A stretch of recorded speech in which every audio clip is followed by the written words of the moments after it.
Alright everyone, welcome back to another video, the F1 Manager 24 career mode with Williams. This is part number 4 today for the Chinese Grand Prix. If you missed the previous episode at Australia, then I can go and check that one before seeing this one. Now, I should point out, obviously we got our factory fire. Bad news for us, Sebastian Montoya has decided not to join us. Yeah, that's annoying. But the good news is we'll be able to manufacture stuff after the factory fire has finally been put out and the damage has been rectified from that as well. I just want to quickly say this while I crack on in the background with manufacturing some stuff. The next race, there is a community poll on the community tab. You can go and vote for what the next race is. Currently being led by Monaco. So if you don't want to see the Monaco Grand Prix, I recommend you go and vote there now. Up to you. Abby Pulling, though, is another affiliate I was looking to get. She's out of contract at the end of the year, so, I mean, she's literally going to be a free agent. I mean, look at this. We can lower her wages as well. You know, she's so appealed by us.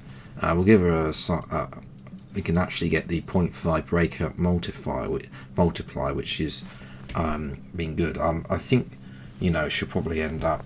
I've seen a lot of the affiliates. I think might end up in Formula 3 if they're in F1 Academy, but we'll see what happens there. Obviously, we don't have Williams F1 Academy personnel. Leah Block, she's not in the game, although they have added 2 more in the past patch. Now, I'm also looking at other personnel going forward, including Jared Murphy. He's Mercedes head of aerodynamics.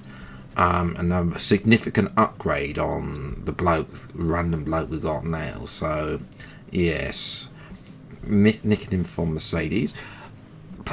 Facilities, I've not looked at any of the facilities, but we're going to build a helipad. I'm surprised Grove doesn't even have one, but I don't know, maybe he got knocked down after the to make way or something like that. Also going to upgrade our wind tunnel because, you know, I mean, Williams have been saying they want to upgrade James Vowles. I think was saying in real life he wanted to upgrade the wind tunnel. That's exactly what we're going to do. Pit crew training has come up again. And I'm going to do pit stop time this time because I feel like we're not doing that well. But we'll see what happens there. See if we can get that down as well. We're going to manufacture some front wings as well. And also some suspensions now those designs that come in. So I'll continue obviously to do that as well. Now from Japan did not go well as well. Verstappen absolutely dominated. And we came 16th and 17th. Yeah, not great. Hulkenberg finished P12. We did beat Magnussen, but that is a small consolation. Also, we're spending money.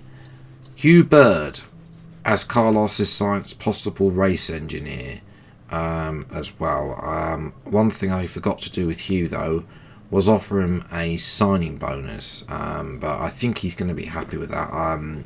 Yeah, as well. Sainz is currently out of us, but it's fine because what's going to happen is I'll just offer him more money as well. We'll offer him a signing bonus. As well, we'll go down to 2 seasons, or again, just a lot, and just literally, just give us some bonus of $1 million. I'm gonna up the race bonus and make it 10th place. You know, yeah, that could become expensive, as well, but it might be worth it if we start raking the points, and then if we get that regulation change correct. On our current trajectory, I don't think he's really going to do that, but we'll see. Now, the board aren't exactly happy with how the results are. They want to see we're getting us better results. I say in time, you know, we're building towards 2026. That's what we've got to do. Abby Pulling is happy, by the way, with that, so she will be our affiliate from next season. I do need to look at the other affiliates. I have read your comments about Franco Colapinto, by the way. I haven't been able to... it's early days, but I think I need to offer him a contract once Sainz is in. We also had a regulation change, voted for airflow focus changes, so that's hopefully going to help as well. Jared Murphy wanted a signing bonus, so he just gave him it as well. Sprint qualifying results, 13th and 15th. Albon once again out-qualified by Sargent as well. So Stappen goes on. He's comfortable here. The sprint in Shanghai, and it's lights out, and away we go. So first sprint of the season, and straight away, Albon's actually having a good time of it. He's up in front of going side by side with Hulkenberg. Hopefully we can beat Haas here as well. Around the outside, is he going to get squeezed out? He is. Back to 15th as well, but dies it down the inside of Nico Hulkenberg. A lovely little move there on the German in the Haas car. So yes, once again I've ordered Sargent out of the way, but if I'm starting to lose it a little bit of patience with Albon, potentially, you know, he needs to start delivering as well, and Hulkenberg's going to start getting past Sargent, which is a little bit of annoying as well. Obviously, Logan will be monitoring Logan's results, and Magnussen decides to barge Sargent out of the way, and then somehow get better traction out of the corner and move out to P15 as well. So Sargent is behind. He's meddling with. He actually gets back in front of Magnussen, to be fair, but you know he's still struggling as well. Albon, you know, Sargent there as well. Now Sargent actually going to get back past. I think that's Nico Hulkenberg. So he's back in front of both things. Now Ricciardo, he's going a bit slow. We've not been really close to RB, apart from what happened in Jeddah, round number 2. So I'm interested to see what's going to happen here. Slightly out of VRS, but that's okay. Down the inside for Alex. Can he get this move done? Yes, he can. Up to P12. That's a good move. The same can't be said for Bottas, who brakes way too late. Lucky doesn't lock up there and just, you know, overcooks it. Fortunately for us, just like in previous races, we don't quite have DRS stuff. So yes, Ricciardo is gone back past us, and then Ricciardo then decides to run away as well. Out the front, Leclerc leads the way from Max Verstappen. So yeah, not great for him. Hulkenberg's got back past Sargent. I do think that they're both drivers defending isn't that great. We'll see what happens. Hopefully we get Sargent in. Sorry, not Sargent, Sainz in for season 2. That is something for sure. As we cut the sprint was a little bit dull, I'm not going to lie. It comes to the end. Albon P13. You know, the fact we challenged Ricciardo suggests there's possibility good, but I do think we need more work. RB are probably a little bit too strong for us. The fact that we're sort of the 7th place team is where we need to be, but the problem is we don't get any points for being the 7th place team on the grid, and that could be a bit difficult when we go, you know, especially if like a Haas or an Alpine or even a Sauber scores a point. Now, as we move to qualifying, Sargent locked up on his outlap. I mean, what you're doing, you can see Albon, he's preparing for his lap, and then he just locks up. What are you doing, man? As well. Q1, both cars through though, which is good. 3/10 margin for Sargent, 4/10 for Albon, so that is very good progress as well. So we're making moves. Sainz was fastest in Q1 as well, getting both cars into Q2, which is good. As Albon now completes his flying lap, as well as not improved in Sector 1. That is not good. First one was done on used tyres as well, so yeah, putting on the fresh set of tyres isn't exactly helping them as well as the Red Bulls look like they've got a huge advantage, but we'll see if that's also there. Albon's improved on the middle sector. Sargent's improved in both sectors as well, and I swear to God, if Sargent outqualifies him again, I'm not letting Sargent lose. He's outqualified him.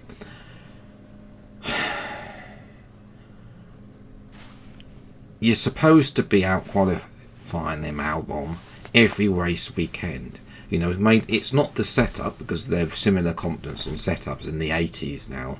They were lower on in there. But yeah, that is frustrating as well. But, you know, it's only time or so. We'll have to see what the 56 laps of the Shanghai International Circuit await our drivers here in China. So, yeah, strategy for Sargent is hards and 2 softs. We used all the mediums in the sprint, so there is no new mediums left. Albon's a little bit different. The strategy they suggested is softs and 2 hards, but big push on that middle set of hards. It's interesting, it's bold, I like it, let's give it a go. Excitement is building here in Shanghai. And it's lights out, and away we go. And away we go, straight up into deploy. And need to remember to set that before the race starts as well. Albon down the inside of Sargent. Is he going to get in front of his teammate? No team orders being applied to the start of this race. You know, Sargent, I mean, I'm fed up of making excuses for Alex, but he's actually going to overtake him anyway and squeeze him to the inside there.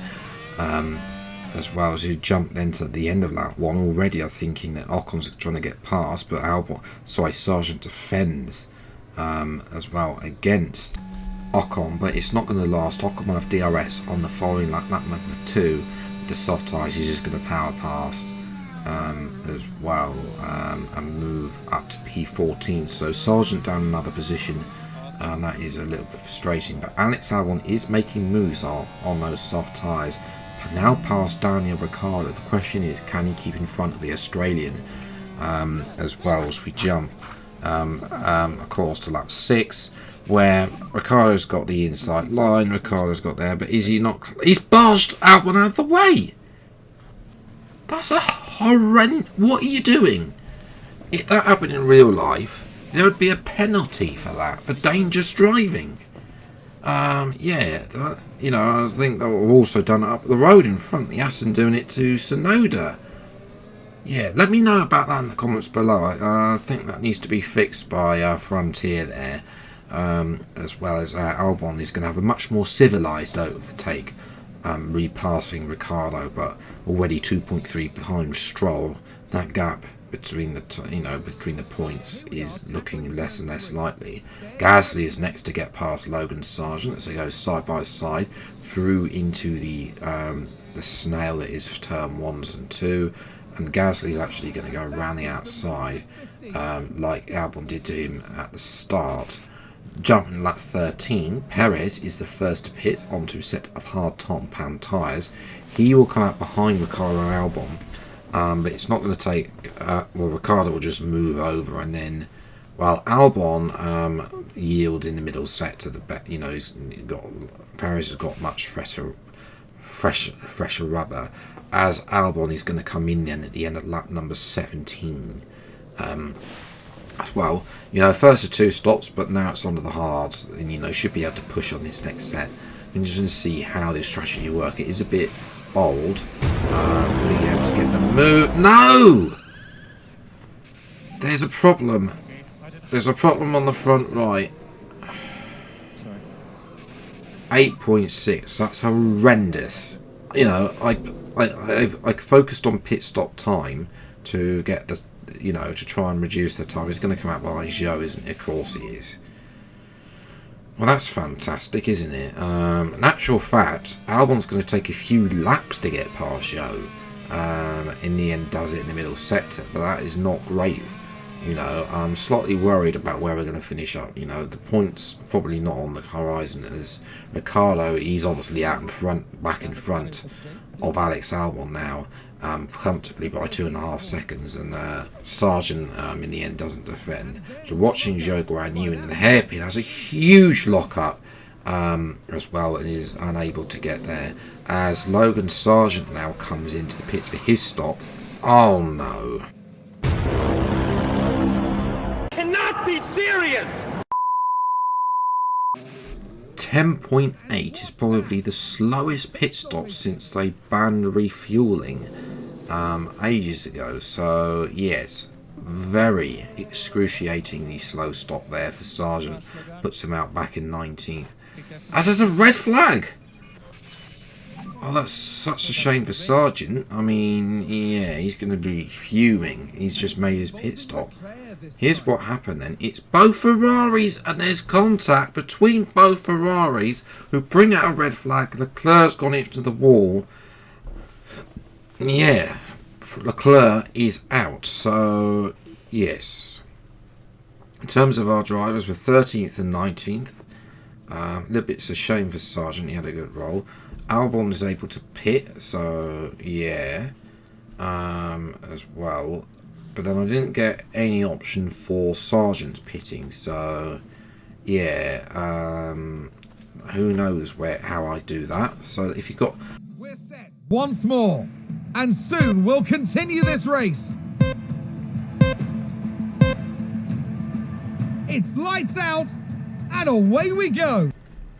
Looks a bit slow from Albon on the second restart there, as well. So he seemed to have a load of fuel. Not really sure what happened there, and I've forgotten to put all the ERS up into fast. Again, that's my bad. But yeah, down the inside, no. Ocon comes back at Albon, is able to get another position. He's up to 12. Albon back down to 13th. That is annoying. We don't want to be stuck behind the Alpine there as well. Can he get down the inside? No, he can't. In the end, he's going to have to carry on right around the outside, the middle sector, and the inside, the next corner. Lovely little move by Albon, back up to P12, but 1.6 to Ricardo now. That is frustrating, as Sargent is also on the move, getting past Nico Hülkenberg in the Haas as well, and that's him up to P14. So Sargent's on the move. Ocon is also on the move down the inside with DRS, and we're losing ourselves lots of time to Ricardo, who's now in the points. So we'd kept it with Ricardo, it would have been good as well. Oh, they've made contact, both slam into the wall. Chance of points gone. Here's a replay of this as well. I didn't actually notice it. It was the slightest of contact. I'd love to see an on-roll from that, but I don't have the replay for that. So Sargent, well, Albon is down in P18. Sargent now is the man that has to lead our attack. He's yeah, because obviously, you know, he's still trying to chase Ricardo potentially at point, and Alex has got a penalty. That's interesting. The game's given Albon a penalty, but yet didn't give Ferraris anything as well. Meanwhile, up at the front, it's Lando Norris who leads this way, so it's not been a greatest of days for Max Verstappen and Red Bull. As McLaren, it was Ferrari in the sprint, McLaren in the race, looking to get that position, as Sargent's going to have to make his second stop, unfortunately. Onto another set of soft tyres. We will have fresh tyres over the rest of the grid, as Alex Albon, he's starting to charge. He's past Ocon now, and now he needs to get past those Slaubers as soon as possible.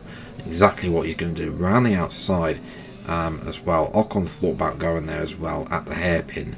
Lovely little move by Alex up to P16 as well. Meanwhile, Carlos Sainz, I don't know if he's got damage from his collision with Leclerc, but he's gone deep into the middle sector, and he's going to lose a few positions by doing so. Alex Albon now to P15, getting past the other Slauber as well. Need to get past those cars ASAP. As Sargent comes into the pits at the end of lap 43, second set of soft tyres, should be able to easily go to the end. And it's a great stop.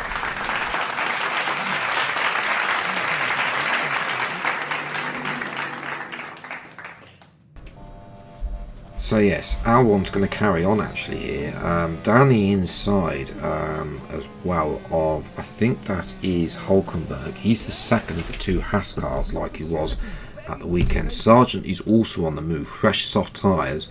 I know he's lost out positions, but he can gain those back, is possible as well. And Tsunoda is also in the pits as well to change his tyres. He's the only other person to change their tyres post the red flag. So yeah, it'll be interesting to see what happens there. But Albon's on the move. He's going to go try have a look past Ricciardo. Sorry, not Ricciardo, Magnussen, and he's going to breeze past with some DRS as well. Ricciardo, can he get close to him? We'll have to wait and see. Yes, he can. But first, we're going to focus on Sargent, because Sargent's also going to get past Magnussen here. So not a great day for Haas in our battle. Look, Albon ran the outside, turn the inside the next corner. Can he get this move done? Yes, he can. And it's going to be P11 on the road. Sadly, can't get Ricciardo out of position, but Sargent, that's not too bad. You know, I'm actually happy with what we achieved. Yes, it won't be P11 because of Albon's penalty. If he didn't have a penalty, there's a 14-second gap between Sainz and Ricciardo in the end. Ricciardo actually had an engine issue, and Albon's fastest lap wasn't there. I'm interested to see what happens when everyone's got fresh engines as well, and when we simulate the Miami Grand Prix next time. Can we get that doing? Lando Norris though picks up his first Grand Prix win of the season. He'll be definitely happy with that. 12th and 13th is a very good result. Finish in front of Haas. We now need to look to try and get in front of RB, Racing Bulls, or AlphaTauri, Toros, whatever you want to call them, whatever they're calling themselves these days. So Norris does close the gap to Verstappen, but by pathetic 4 points. Sargent moves in front of Magnussen and Bottas now, as well. You know, in the constructors, with remaining P7, but as I say, no points. You know, it only takes a fluke race when, you know, there's loads of crashes and Slough will get a point, and then all of a sudden we're down another position. So we desperately need to get some points on the board. Not the best day in terms of the DHL fastest pit stops as well. So yeah, we're sort of PA in that standings. Yeah, not good. The race car, I mean, I think that's a bug, personally speaking. I've seen it on a few other teams now, and now it's happened to us. Yeah, so not a great day in the pit stops. We'll look to possibly go for pit stop accuracy potentially, but in the next episode as well. Speaking of the next episode, a reminder, ladies and gentlemen, the community poll is live. That poll will close on Saturday, I want to say. Or it won't close. It will basically, I'm not going to see it post Saturday because that's when we'll be recording said episode. It won't be Miami, definitely not having another race from hell there. No, it'll be. Currently, I think the leader is Monaco, as I said at the time of me narrating this video. It might have changed, I don't know. This is your chance to vote. There's 5 options, including it's basically Monaco, Imola, Canada, Spain, and Austria. One of those 5 I'll manage. The other 4 I will simulate. So yeah, that's where I'm going to leave it today's video. I've enjoyed it. Leave a like, subscribe to the channel to see plenty more Apple Manager videos as they come out. Until the next video, and I'll see you next time. Take care. Thanks so much for watching. Enjoy your day, and goodbye.